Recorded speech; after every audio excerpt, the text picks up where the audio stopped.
Bago tayo mag-umpisa, siguraduhin mong may kasama ka at siguraduhin mong tao ang kasama mo.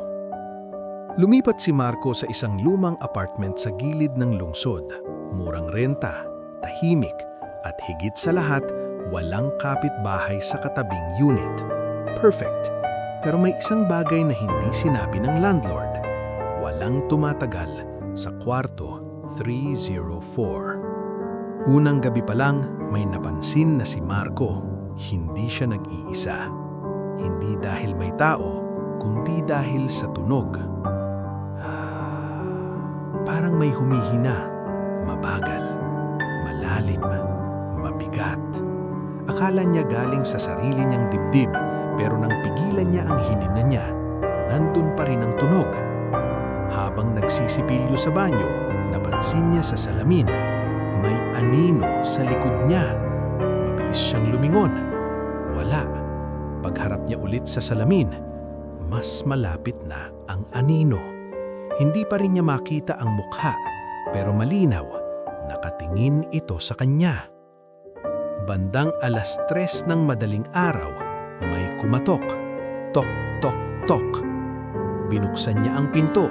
Walang tao, pero may basang bakas ng paa sa sahig.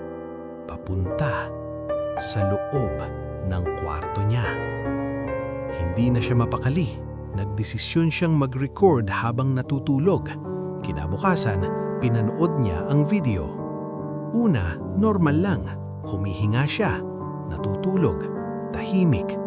Hanggang sa gumalaw ang kama. Hindi basta gumalaw, parang may umakyat at dahan-dahan may bumaluktot sa tabi niya. Isang katawan, payat, mahaba ang braso at ang ulo nakaharap sa kanya. Pero ang pinaka-nakakatakot, hindi ito gumagalaw ang dibdib. Hindi ito humihinga. Hindi na siya natulog, pero mas lalo siyang natakot kasi habang gising siya, narinig niya ulit. Pero this time, hindi na sa paligid, kundi sa mismong tenga niya. Tinawagan niya ang landlord. Sumagot ito, nanginginig ang boses. Hindi ka dapat natulog doon. Bakit? Tanong ni Marco. Tahimik. Pagkatapos, may namatay dyan, isang babae. Natagpuan siyang nakahiga sa kama. Walang sugat. Walang dugo. Pero sabi ng pulis, parang matagal na siyang hindi humihinga. Nag-empake si Marco. Aalis na siya. Pero bago siya makalabas, sumara ang pinto. Mag-isa. Dahan-dahan, narinig niya ulit ang hininga. Mas malapit, mas mabigat. Tumigil siya. Dahan-dahan siyang lumingon sa kama at doon niya nakita, sa unang pagkakataon, ang mukha, maputla, nakangiti, at ang mata, nakadilat, diretso sa kanya. Unti-unting lumapit ang babae. Hindi naglalakad, hindi gumagalaw, parang dumudulas lang sa hangin at habang papalapit, tumitigil ang tunog ng paghinga. Hanggang sa wala na, tahimik. Bigla niyang na-realize, ang naririnig niyang hininga hindi galing sa multo, kundi sa kanya.